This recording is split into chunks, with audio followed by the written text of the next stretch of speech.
जय श्रीराम।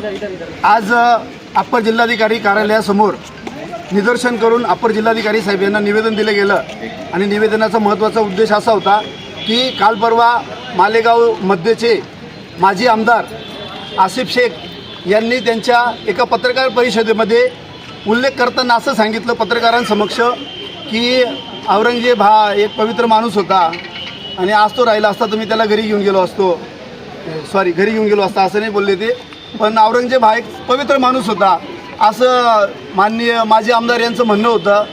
मला आपल्या सर्वांसमक्ष एकच सांगायचं आहे की औरंगजेब काय होता याचा अभ्यास आसिफ शेख यांनी केला पाहिजे, कारण त्यांनी अभ्यास केला औरंगजेबाचा तर आसिफ शेख यांच्या लक्षात येईल का त्याला आपण आदर्श नाही मानलं पाहिजे किंवा पवित्रता अजिबात मानणार नाही। छत्रपती संभाजी महाराजांवर अन्यायाने अत्याचारावर त्यांनी ते संभाजी महाराजांना मृत्यू दिला हे आपल्याला सगळ्यांना माहिती आहे, पण औरंगजेब बापाला झाला नाही। औरंगजेबाने बापाला जेलमध्ये टाकलं, स्वतःच्या 2 भावांना मारून टाकलं, मुलाला मारून टाकलं, पुतण्याला मारून टाकलं, मुलीला कोंडून ठेवलं। अशा माणसाला तुम्ही कोणत्या हिशोबाने औरंगजेब मानताय? तो तुमच्या समाजाचा आहे, तुमच्या धर्माचा आहे, म्हणून तुम्ही जर त्याला आदर्श मानत असाल तर ते चुकीचं आहे।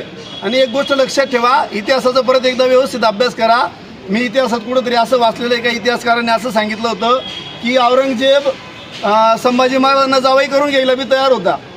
जर तुम्ही औरंगजेबाला आदर्श मानाल तर मग इथं अनेक संभाजी तयार आहेत जे तुमचे जावई होऊन जातील।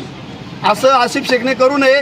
आणि माझा एक मित्र या नात्याने आसिफ शेख यांना एक विनम्र सूचना अशी आहे की मागच्या इलेक्शनमध्ये तुम्ही 162 मतांनी पडले, फार वाईट झालं, पण तुम्हाला धर्माच्याच नावाने राजकारण करता आलं, तुम्ही विकासाच्या नावाने राजकारण केलं नाही।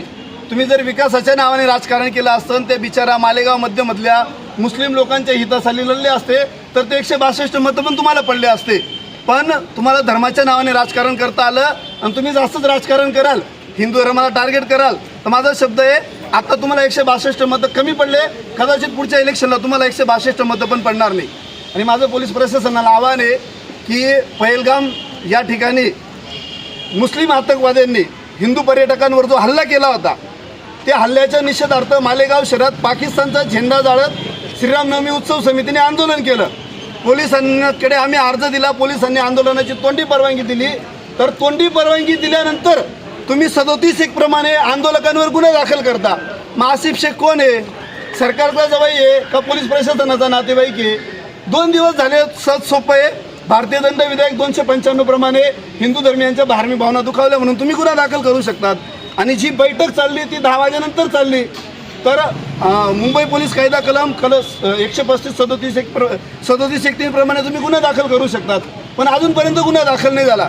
तर पोलीस प्रशासनाचं हे झुकतं माप का बरं आसिफ शेखला?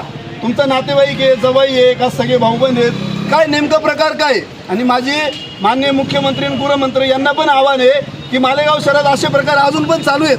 आपण म्हणतोय की केंद्रात भाजपचं सरकार आहे, राज्यात भाजपचं सरकार आहे, पण हिंदुत्ववादी कार्यकर्त्यांना टार्गेट करून त्यांच्यावर गुन्हे दाखल केले जात आहेत आणि जे हिंदू धर्माच्या विरोधात गरळ बघता त्यांना मोकळं सोडलं जातं। याच्यावर माननीय मुख्यमंत्र्यांनी आणि उपमुख्यमंत्र्यांनी लक्ष द्यावं अशी माझी विनंती। धन्यवाद।